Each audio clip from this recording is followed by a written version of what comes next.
شیطان الرجیم بسم اللہ الرحمن الرحیم قال النبی صلی اللہ علیہ وسلم ومن رغب عن سنتی فلیس منی۔ رسول اللہ صلی اللہ علیہ وسلم نے ارشاد فرمایا کہ جس نے ہماری سنت سے بے رغبتی اختیار کی، اعراض کیا، وہ ہم میں سے نہیں ہے۔ پاک نبی علیہ الصلوۃ والسلام آقا اپنے گھر میں موجود نہیں تو تین نبی علیہ الصلوۃ والسلام کے صحابی آپ کے گھر یعنی حجرات کے باہر تشریف لائے اور پتہ چلا کہ آپ تو نہیں، باہر کھڑے ہوئے تو آپ کی عبادت کے بارے میں پوچھنے آئے تھے۔ تو نبی علیہ الصلوۃ والسلام کی غیر موجودگی میں آپ کے گھروں میں باہر کھڑے ہو کر انہوں نے اپنی اپنی باتیں یعنی اپنی اپنی سمجھ کے مطابق بڑی اچھی کی۔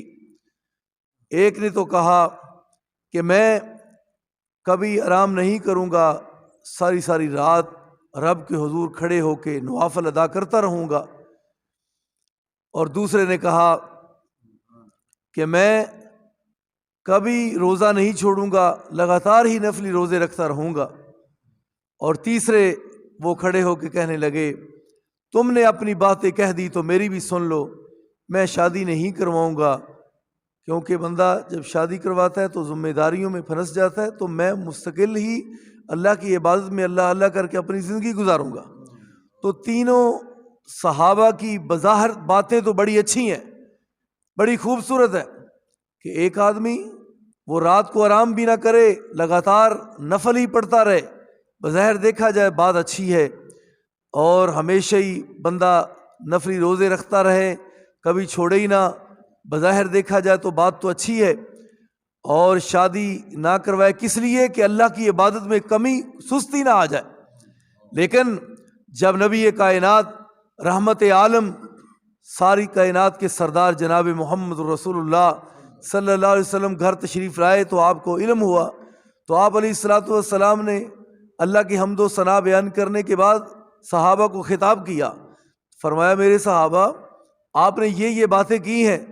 تو آپ نے فرمایا سنو میرے صحابہ، میں محمد صلی اللہ علیہ وسلم اللہ تعالیٰ کا نبی ہوں، تو سب سے زیادہ اللہ تعالیٰ کے حضور مجھ سے بڑھ کے کون اللہ کی عبادت کرنے والا، کون متقی اور پرہیزگار اور اعمال میں بڑھ سکتا ہے۔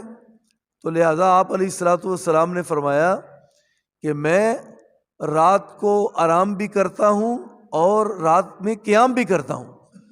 تو فرمایا کیونکہ اللہ تعالیٰ نے فرمایا یا ایھا المزمل قم اللیل الا قلیلا نصفہ او انقص منہ قلیلا۔ اللہ تعالیٰ نے فرمایا کہ ساری ساری رات آپ عبادت نہ کریں، آدھی رات یا آدھی سے بھی آدھی کر لیں۔ تو اللہ تعالیٰ کہ نبی علیہ الصلوۃ والسلام نے فرمایا کہ آپ بھی اس طرح کریں کہ مجھ سے آپ آگے بڑھنے کی کوشش کرتے ہیں، لہٰذا آرام بھی کرو، رات کو نوافل بھی ادا کرو۔ اور دوسرے کو آپ نے فرمایا کہ میں روزہ رکھتا بھی ہوں اور روزہ افطار بھی کرتا ہوں، یعنی لگاتار آپ نفلی روزے نہ رکھیں، کچھ وقفہ کریں، کبھی رکھ لیں کبھی وقفہ کریں۔ تو ایک اور حدیث میں آتا ہے کہ جب نبی علیہ السلام کو صحابہ نے دیکھا کہ آپ روزے رکھتے ہیں تو انہوں نے بھی ہمیشہ روزے رکھنے شروع کر دیے۔ تو آپ صلی اللہ علیہ وسلم نے جب دیکھا کہ ان کے رنگ پیلے پڑ گئے، کمزوری آ گئی، تو آپ نے فرمایا میرا رب تو وہ ہے جو مجھے کھلا بھی دیتا ہے پلا بھی دیتا ہے، تو یہ آپ کا معجزہ ہے، تو آپ میں سے کون ہے جو میری مثل ہو سکتا ہے، ایکم مثلی۔ تو لہذا روزہ آپ رکھیں بھی تو وقفہ بھی کریں، یعنی نفلی روزے، فرضی تو رکھنے ہی رکھنے ہیں نا۔ تو اس طرح آپ نے فرمایا کہ میں شادی بھی کرواتا ہوں، النکاح من سنتی فمن رغب عن سنتی فلیس منی، نکاح میری سنت ہے، جس نے میری سنت سے اعراض کیا مجھ سے نہیں ہے۔ تو لہٰذا پاک نبی علیہ الصلوۃ والسلام نے جس طرح تعلیمات دی ہیں امت کو، وہی ہمیں طریقہ اختیار کرنا چاہیے اور اسی طرح عبادت کرنی چاہیے۔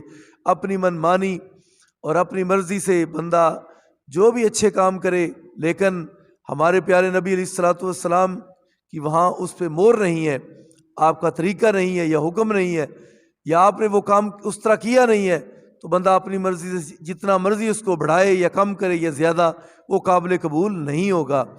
اس لیے اللہ تعالیٰ نے قرآن مجید میں واضح طور پر فرما دیا فَلْيَحْذَرِ الَّذِينَ يُخَالِفُونَ عَنْ أَمْرِهِ أَن تُصِيبَهُمْ فِتْنَةٌ أَوْ يُصِيبَهُمْ عَذَابٌ أَلِيمٌ۔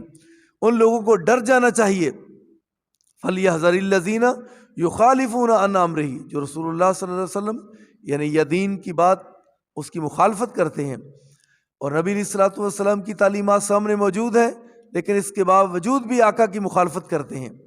تو زبان سے تو کہتے ہیں ہم سے بڑا کوئی محب نہیں، ہم سے بڑا تو عاشق نہیں، ہم سے بڑا تو کوئی ماننے والا نہیں، لیکن اپنے عمل سے نبی علیہ الصلوۃ والسلام کے اعمال کی تردید کرتا ہے اور آپ کی مخالفت کرتا ہے۔